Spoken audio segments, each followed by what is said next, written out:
களர்பதி கிராமத்தில் தாவேகா சட்டமன்ற உறுப்பினர் இளையராஜா எம்எல்ஏ வாக்காளர்களுக்கு நன்றி தெரிவித்தார். ஜூன் 9 கிருஷ்ணகிரி கிழக்கு மாவட்டம் ஊத்தங்கரை சட்டமன்ற தொகுதி மத்தூர் ஒன்றியம் களர்பதி கிராமத்தில் ஊத்தங்கரை தமிழக வெற்றிக் கழகம் சட்டமன்ற உறுப்பினர் டாக்டர் என் இளையராஜா தனக்கு வாக்களித்த வாக்காளர்களுக்கு நேரில் சென்று நன்றி தெரிவித்தார்.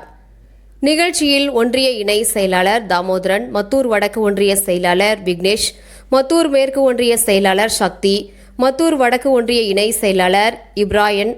மத்தூர் வடக்கு ஒன்றிய துணை செயலாளர் நிவேதனா, கழக நிர்வாகி மணிகண்டன், மாவட்ட மற்றும் ஒன்றிய நிர்வாகிகள் பிரியா, ஹரி, விக்னேஷ், சத்யா, சேட்டு, ஜோதி,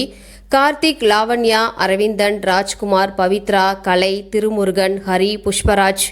ஏகாம்பரம், யுவராஜ், திவாகர், ரஷ்யா, வேடி, துரை, கிருஷ்ணவேணி, தங்கராஜ் மற்றும் கோபிநாத், ஹரி, கோகுல், பிரேம்குமார், அப்புஜி, அர்ஜுன், ராஜ்குமார், ஆகாஷ், ஹரி ரங்கன் மற்றும் கிளை கழக பொறுப்பாளர்கள் உடன் இருந்தனர்.